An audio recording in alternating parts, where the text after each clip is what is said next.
What's up, everyone? This is Corey Porter, back with another video for y'all today. So today we're going to be taking another look into the ending of Final Fantasy VII Intermission, Final Fantasy VII Remake, Intermission, whatever you want to call it, but the DLC, which had that really super surprise ending at the very end. So we're going to get into spoiler stuff. We kind of theorized on it in a previous video, but today we're actually going to be like looking at the footage and breaking it down. So again, this is your last opportunity to kind of bail out now if you want to avoid spoilers in 3, 2, 1, go. Okay, so kind of going with the theory that I have today, just over re-examining it a few more times. What I am at least thinking about considering is, you know, we talked about potentially the timelines merging previously. My thought process now is, okay, so what if this is more like a, you know, a trick or a red herring? They're trying to make you think that, oh, now they're all in the same world, but in reality, they're not. And if this is potentially, there's still two separate timelines and we're gonna kind of branch off. I have another theory that kind of goes into where there are the three timelines we'll get into later. But right now, I just kind of look at this. We're gonna look through some scenes from the ending and kind of go into that to ultimately where I believe that in this timeline, assuming this is its own timeline, is that Aerith is potentially dead. So let's go ahead and get into that. All right, so we have just kind of here in the beginning, you know, we finally get that really, really dope reveal that we're dealing with Zack right now. We're no longer dealing with anybody else, and then here's a confirmation, at least in some version of a timeline, Zack is alive.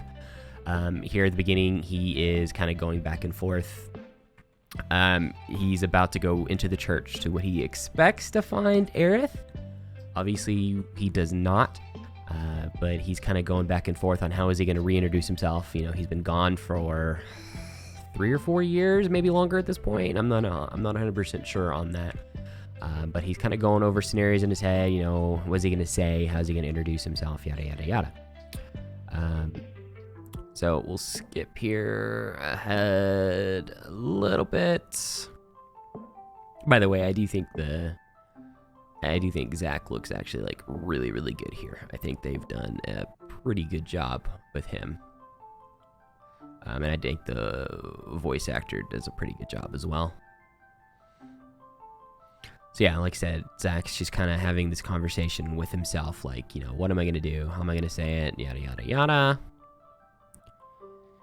And here we go. We're about to enter into the church. Which again, he's expecting to see Aerith.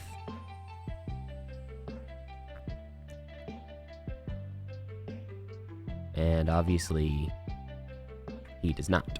Now, potentially, the red herring here is they're wanting you to think, based on how they're showing these scenes, is that at the time this is happening, Cloud, Aerith, Tifa, Barret, and the whole crew is right outside of Calm. They're about to going into that, making the illusion that they are in the same timeline. My theory here, and I'm still not sold on this, but I think there's something to go with this, is that they are still separate timelines. This is Zack's own timeline. We'll kind of continue here. Now, originally, I kind of theorized that all these people kind of hanging around were people that were left over from the plate falling from Sector 7, and they were just kind of holding out here in the church, which still could be something. But something that I think is kind of important to talk about is this number of children. And ultimately, it's the children that are crying. Obviously, this guy looks like he's pretty despondent, but these don't necessarily look like people that just got out of the plate. And something here, this is really what I want to talk about. Pay attention to the flowers. In my opinion, and this could be wrong, I'm not a flower person, but these flowers look like they're wilting. Look like they're dying, that they're not at full life. Obviously, we've got someone just right here standing in the actual garden. But these flowers look like they're dying, or they're dead, or on the verge of dying, to me. And again, kind of going back through here, you know, kind of a big focus on the children crying, the children being upset. Obviously, who has the biggest affinity with children? It's Aerith. So I think there's a rationale, or at least a fair reason to believe that in Zack's timeline, because nothing else happened according to plan because he's alive, that there's reason to believe that maybe Aerith is dead by the time he gets here. Maybe she, for whatever reason, got caught somewhere, maybe died in the collapse of the plate, or something like that had happened, and now she's dead. And that's why these people are mourning.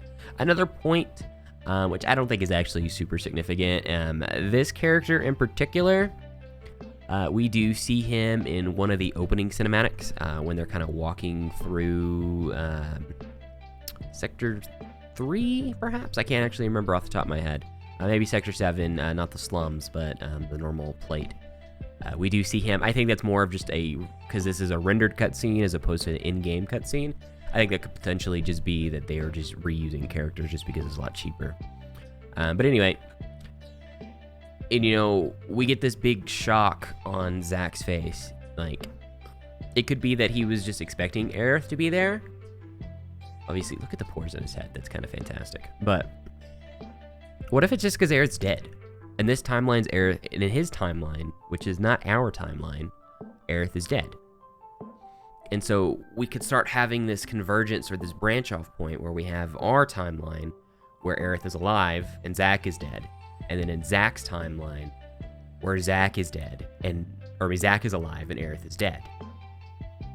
And we're kind of interweaving in between those. And there could become this whole big conversation about how, regardless of what happens in the timelines, these two never come back together.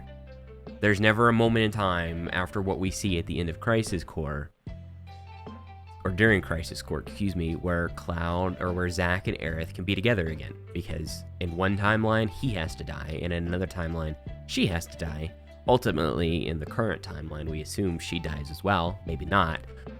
That's the timeline that's in the Final Fantasy VII Remake in and of itself, which is all sorts of craziness at this point. But if it's this weird, just this thing where they cannot be together anymore, they cannot be alive at the same time during the events of everything that happened. And my next going on to this is, and we'll kind of branch off to this later, what if this is the goal? This is the timeline Sephiroth wants.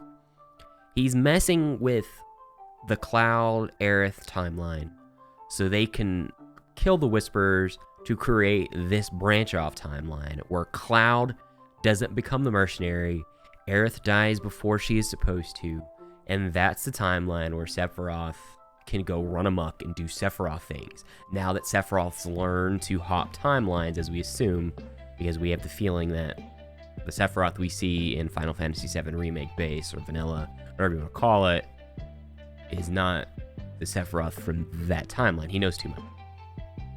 And so what if these are things that have to happen? For the grand, I'm thinking about a lot of this ultimately because of Loki. And with Loki, Loki has the sacred timeline. So what if these are kind of like branches off in that same sector where certain things have to happen in order to keep the sacred timeline sacred? And what if in the main Final Fantasy VII timeline, Aerith does ultimately have to die and Cloud comes to that realization? I know we have the conversation about 7 seconds, what are you going to do? And the 7 seconds was ultimately in reference to the summoning of Meteor, based on the chapter descriptions and everything like that. But what if it still has to do with something that happens with Aerith? What if that still has to do with Aerith's death? There's so many questions, and not that intermission and integrate and everything like that, had this prospect of going to be answering our questions, but ultimately all it did was raise more questions, which I think is just fascinating, because we have all these things that could or potentially be there. There's so many plot lines that could be going right now. Ultimately, what I think what intermission does show us is that there was some version of a plan. What that ultimately means, we'll come to see, but I'm still totally on board.